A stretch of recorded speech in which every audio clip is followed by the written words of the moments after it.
नमस्कार दोस्तों। आज का मेंटल मॉडल है opportunity cost. Every time when you take a decision there is always a opportunity cost behind it. इसको अगर आसान भाषा में अगर हम समझें, कोई एक चीज़ आपने सिलेक्ट की तो दूसरी चीज़ आपने सिलेक्ट नहीं की, वही अपॉर्चुनिटी कॉस्ट है उस डिसीज़न का। और अच्छे तरीके से अगर बताना चाहूँ तो जैसे कि करियर है, शादी है, आपकी फैमिली है, जॉब है, कोई भी है, उसमें अगर आप कोई एक डिसीज़न ले लिए तो दूसरा आप नहीं ले सकते हैं। कोई एक चीज़ कर ली तो दूसरी नहीं कर सकते हैं। अगर फिज़िकली, जैसे कि आपको एक एग्जांपल आसान में बताना चाहूँ तो फिज़िकली अगर आप देखेंगे, हम दो पैरों पे खड़े होने वाले व्यक्ति हैं, तो अगर एक पैर आपने उठा लिया, राइट लेग समझो आपने उठा लिया, तो लेफ़्ट लेग जो है आप उठा नहीं सकते, या फिर लेफ़्ट लेग उठा लिया तो राइट लेग उठा नहीं सकते। तो राइट लेग को उठाना ही अपॉर्चुनिटी कॉस्ट है लेफ़्ट लेग की।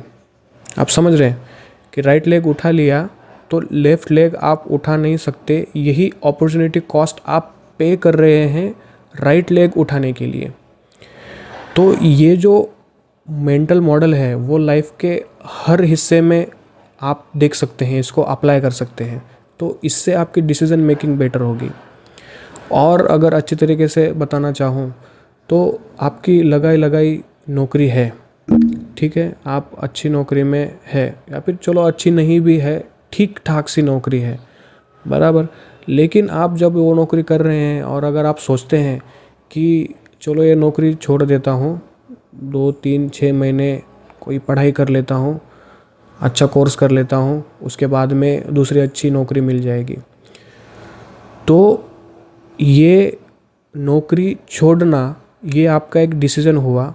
और दूसरी नौकरी आपको मिलेगी नहीं मिलेगी, ये आपकी अपॉर्चुनिटी कॉस्ट हुई।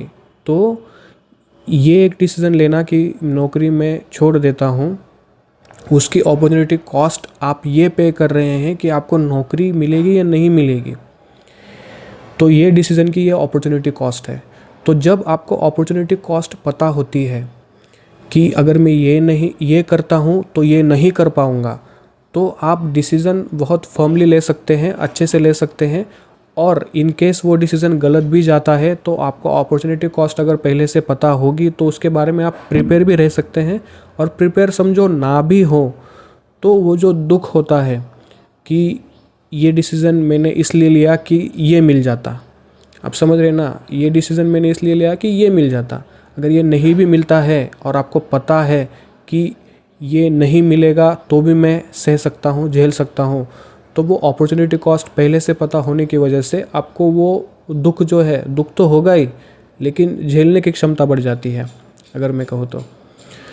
सेम दूसरा एग्जांपल मैं आपको बताऊंगा, जैसे कि बहुत से लोग कॉम्पिटिटिव एग्ज़ाम की प्रिपरेशन करते हैं, तो कॉम्पिटिटिव एग्ज़ाम प्रिपरेशन करने से पहले अगर कोई जॉब कर रहे हैं तो वो सोचते हैं कि ये जॉब करते हुए मुझे कॉम्पिटिटिव एग्ज़ाम का प्रिपरेशन करने के लिए टाइम नहीं मिल रहा है, तो ये जॉब मैं छोड़ देता हूँ। तो लगी लगाई जॉब आप छोड़ देते हैं और कॉम्पिटिटिव एग्ज़ाम का प्रिपरेशन करते हैं और वो जॉब नहीं मिलती है।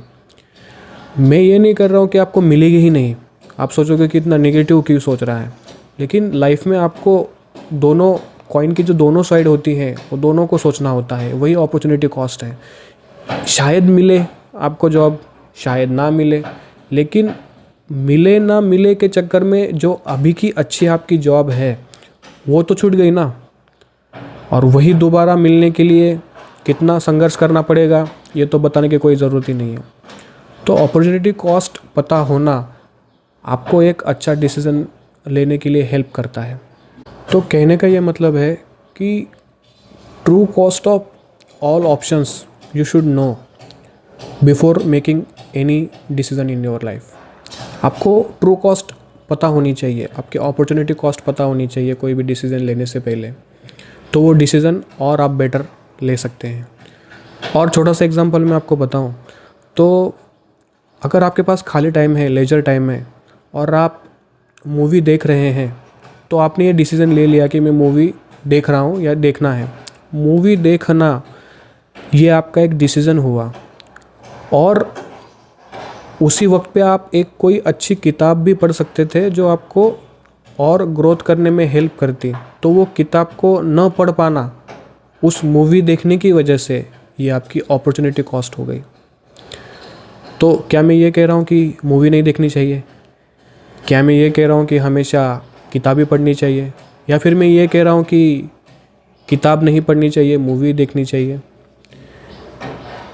ये समझना ही एक मेंटल मॉडल का काम करता है, क्योंकि ऐसे अगर कोई बताने जाएगा तो समझ में नहीं आएगा। सामने वाला सोचेगा कि ये कैसी एडवाइस है, ये कितनी कॉन्ट्राडिक्टरी एडवाइस है। तो एडवाइस कॉन्ट्राडिक्टरी नहीं है, एडवाइस तो सही ही है। मेंटल मॉडल हमेशा सही ही काम करता है। ये आपके एक्शंस पे डिपेंड करता है कि आप क्या एक्शन लेते हैं और उसके कॉन्सिक्वेंसेस क्या हैं, क्योंकि लाइफ और कुछ नहीं है, आपके डिसीज़न हैं, आपके एक्शंस हैं और उसके कॉन्सिक्वेंसेस हैं, और उस कॉन्सिक्वेंसेस से और कॉन्सिक्वेंसेस निर्माण होते हैं, और उसी तरह से अब जो लाइफ है वो आगे बढ़ती है। कॉन्सिक्वेंसेस से याद आया, मेरा और एक अच्छा मेंटल मॉडल का वीडियो मैंने बनाया था जो सेकंड ऑर्डर थिंकिंग के नाम से है। तो वो प्लेलिस्ट में आप जाके ज़रूर देखें, सारे मेंटल मॉडल्स उसमें दिए गए हैं। वो पॉसिबल होगा तो मैं डिस्क्रिप्शन में भी उसकी लिंक डाल दूँगा, वो ज़रूर देखें। इससे आपकी डिसीज़न मेकिंग बहुत बेटर होगी। तो इस वीडियो में इतना ही। आप कमेंट्स में ज़रूर मेंशन करें कि आपको ये मेंटल मॉडल कैसा लगा, और भी कौन से अच्छे एग्जांपल इस अपॉर्चुनिटी कॉस्ट को डिनोट करते हैं वो भी आप कमेंट्स में शेयर कर सकते हैं। कुछ कमेंट्स पढ़ के मैं भी आपसे कुछ सीख सकता हूँ, तो ज़रूर कमेंट्स में मेंशन करें। इस वीडियो को लाइक करें, चैनल को सब्सक्राइब करें, और भी अच्छे वीडियोस हैं इस चैनल पे, ज़रूर उनको देखें, समझें। कुछ ना समझ में आए तो कमेंट में ज़रूर मेंशन करें कि क्या समझ में नहीं आ रहा है। उसके ऊपर फिर से एक नया वीडियो बनाने की ज़रूर कोशिश करूँगा। Till then keep watching, keep learning and keep growing. मिलते हैं नेक्स्ट वीडियो में। बाय।